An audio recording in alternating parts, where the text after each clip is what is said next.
We'll now go to Mr. Johns for 6 minutes or less, please. Thank you, Mr. Chair, and I want to thank all the witnesses as well.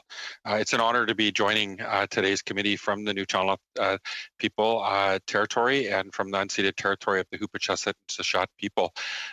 Chief Brown, you talked a lot about local and Indigenous knowledge, and we continue to hear from the Minister of Fisheries and Oceans that she supports local and Indigenous knowledge. But when we look at the decision-making, whether it be salmon allocation or we look at herring, for example, in the Salish Sea right now, local and Indigenous people are saying that they want to see it either suspended or curtailed until a whole of ecosystem management plan is in place. But the department continues to ignore local and Indigenous knowledge and decision making. Do you agree that the minister needs to do more to demonstrate that those words are actually meaningful with action?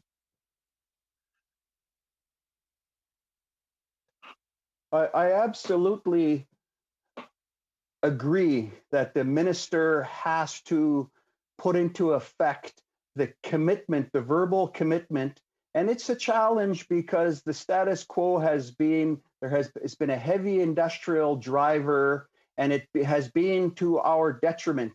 You brought up the issue of herring, which is a main keystone species, a forage fish, a feeder fish for salmon.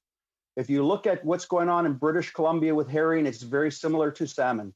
The herring have collapsed on Haida Gwaii. The North Coast is in jeopardy. The Gulf is questionable. There is no more herring on the west coast of Vancouver Island, which is the main food for both salmon and the orca.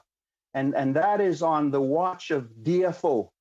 And we had to basically take direct action and occupy the Department of Fisheries and Oceans office because the herring biomass collapsed in our territorial waters for 6 years.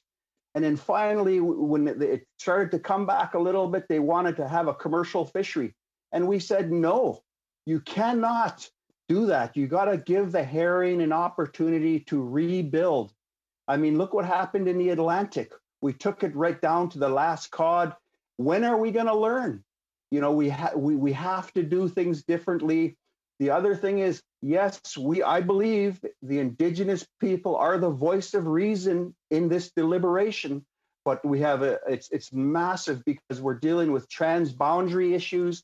We're dealing with Alaska and Oregon, who are all, you know, salmon don't know national or international boundaries.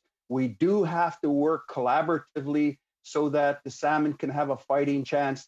And the Minister of Fisheries has to show leadership, has to show courage, and be able to hold back the line and hold salmon as the priority, not only the economic interests, because that approach and that business model has not served us well.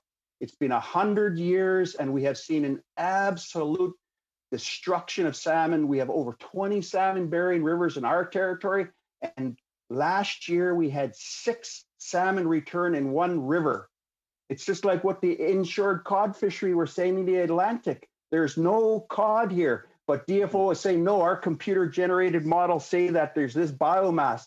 Well, the people who are living there, the local knowledge keepers, are the ones that should be advising this process, and that's Excellent. The point. I appreciate